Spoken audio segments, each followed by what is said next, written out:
సమాచారం అందుతోంది Manoj. Right, thank you Krishnamohan. So ఏదేమైనా కూడా ఆర్టీవీ ఎప్పటికప్పుడు ప్రవీణ్ పగడాల మరణం పైన అనేక విషయాలను చాలా క్లుప్తంగా వివరంగా మీకు అందించే ప్రయత్నం చేస్తోంది. డాక్టర్స్తో మాట్లాడుతున్నాం మనం. ప్రవీణ్ పగడాల పోస్ట్ మార్టం రిపోర్ట్ ఎందుకు ఆలస్యం అవుతుందనే విషయం పైన డాక్టర్స్తో మాట్లాడుతున్నాం.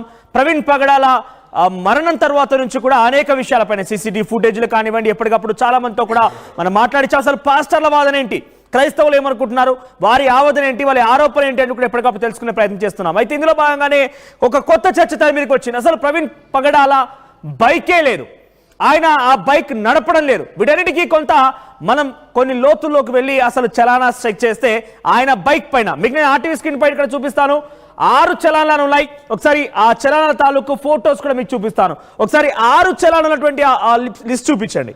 సో 6 చలానాలు ఉన్నాయి. 6 చలానాలు కూడా ఇక్కడ మనం చూస్తున్నాం, ఒక బాక్స్ లో మీకు కనబడుతుంది కదా. ఈ 6 చలానాలు కూడా వివిధ ప్రాంతాలు. ఇక్కడ చూడండి, ఫస్ట్లీ 2018 నుంచి 2 ఏప్రిల్ 2018 నుంచి ఇక బైక్ విషయానికి వస్తే ఓనర్ నేమ్ ఇక్కడ కనబడుతుంది కదా, జెసికా పగడాల. తన భార్య జెసికా పగడాల పైన ఈ బైక్ రిజిస్టర్ అయి ఉంది. సో 2018 నుంచి 2025 31 జనవరి వరకు కూడా 6 చలానాలు ఉన్నాయి. వివిధ ప్రాంతాల్లో ఈ చలానాలు ఉన్నాయి. ఒకసారి ఆ చలానా తాలూకా ఫొటోస్ కూడా మీకు చూపిస్తాను నేను. ఒకసారి పీసీఆర్ ఫొటోస్ ప్లే చేయండి.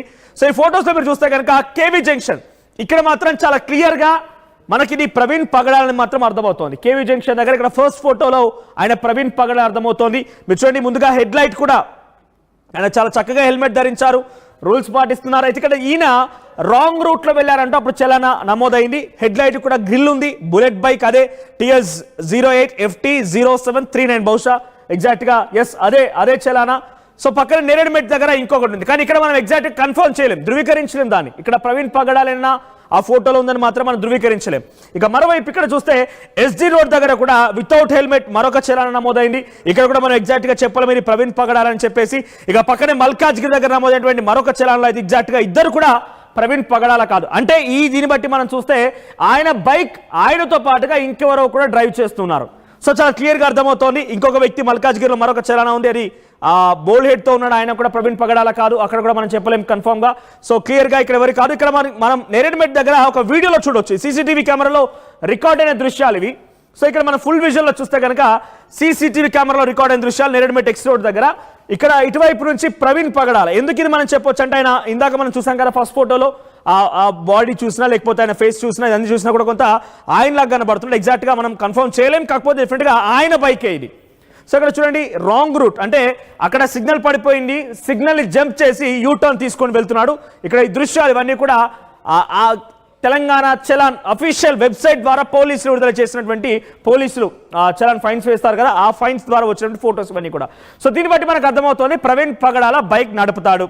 ఆ బైక్ ప్రవీణ్ పగడాల భార్య పేరు రిజిస్టర్ అయింది, బైక్ కూడా ప్రవీణ్ పగడాల అనేది మాత్రం చాలా క్లియర్ గా అర్థమవుతుంది.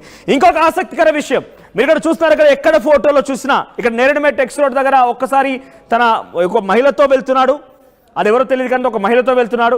ఇక్కడ తప్ప మిగిలిన ఎక్కడ చూసినా కూడా ఒంటరిగానే ఉన్నాడు ఆయన. అంటే దీన్ని బట్టి మనకు అర్థమవుతుంది ఒకటంటే, తన ప్రైవేట్ లైఫ్ ని ఆయన చాలా కోరుకుంటారు, తనకి ప్రైవసీ కావాలని కోరుకుంటారు. ఎటు వెళ్ళినా కూడా ఒంటరిగా వెళ్ళాలనే ఒక ఆలోచనతో ఉండేవాడు ప్రవీణ్ పగడాల అనేది మాత్రం చాలా క్లియర్గా అర్థమవుతోంది. తాను చెప్పేటువంటి వ్యాఖ్యల్లో కానివ్వండి, తను బోధించేటువంటి బోధనలో కానివ్వండి, తన వాదనలో కానివ్వండి, తన స్పీచెస్లో కానివ్వండి, ఒంటరిగా ఉండు సాధించని పదే చెప్తుంటాడు. కాబట్టి అదే లక్ష్యంతో ప్రవీణ్ పగడాల వెళ్ళేవాడు. సో తరచుగా బైక్ డ్రైవింగ్ ఇష్టపడుతుండేవాడు. మరి అంతటి ఒక టాప్ మోస్ట్ స్పీచ్ ఇచ్చేటువంటి person, at the same time Christian కమ్యూనిటీలోనే చాలా ఫెమిలియర్గా ఉన్నటువంటి ప్రవీణ్ పగడాల తలుచుకుంటే బౌన్సర్స్ని, అవసరమైతే తన స్పీచెస్ ఇచ్చేటువంటి కార్యక్రమానికి వచ్చేటువంటి వ్యక్తులను కూడా కార్లలో బైక్స్ పైన తీసుకురాగలటువంటి శక్తి ఉన్నటువంటి ప్రవీణ్ ఎందుకు ఈయన బైక్ మీద తిరగాల్సి వచ్చిందంటే ఒకే కారణం, ఆయన ఒంటరిగా ఉండడానికి ఇష్టపడతాడంటూ కూడా తెలుస్తోంది. ఎక్కడికి వెళ్ళినా ఒంటరిగా ఉండాలనే ఒక ఆలోచనతో ఉంటాడు, అందుకే ఇలా ప్రతిసారి కూడా ఒంటరిగానే ఉన్నాడు అనేది మాత్రం తెలుస్తోంది. ఇక పైపెచ్చు బైక్ రైడింగ్ అంటే ఇష్టం. ఆయన బైక్ హెడ్ లైట్ పగిలిపోయినా కూడా ఇంకా బైక్ డ్రైవ్ చేస్తూనే వెళ్తున్నాడంటే అర్థం చేసుకోవాలి, ఇక్కడ రిస్క్ చేయడం అనేది కాదు, తనపైన తనకు సెల్ఫ్ కాన్ఫిడెన్స్. అది self confidence. At the same time నేను ఏం కాదు పర్లేదు, నేను రోజు వెళ్తున్నాను కదా, ఇన్నిసార్లు నేను వెళ్ళాను, నాకు కొత్త అయితే కాదు కదా బైక్ అనే ఒక ఆలోచనతో కూడా బహుశా ఆయన ఉండవచ్చు. సో మొత్తం మీద ప్రవీణ్ పగడాలది అసలు ఆ బైక్ ప్రవీణ్ పగడాలదే కాదు, అసలు ప్రవీణ్ పగడాల బైక్ నడపడం అనే వారికి ఇది ఒక సమాధానంగా దొరుకుతుంది. కానీ వీటన్నిటికీ చెక్ పెట్టాలంటే ఇంకా 200 సీసీటీవీ కెమెరాలని పోలీసులు పరిశీలించారు, చాలా క్లుప్తంగా అన్నీ చూశారు. వాళ్ళు నిర్దిష్టంగా ఆ కెమెరాలకు సంబంధించి అన్ని కూడా బయటపెట్టి దాదాపుగా ఇప్పుడే కొన్ని విషయాలు బయట పెట్టేశారు. ఇంకా పోలీసులు చాలా కన్ఫర్మ్గా ఈ కేసు సంబంధించి కొన్ని విషయాలు చెప్పిన తర్వాత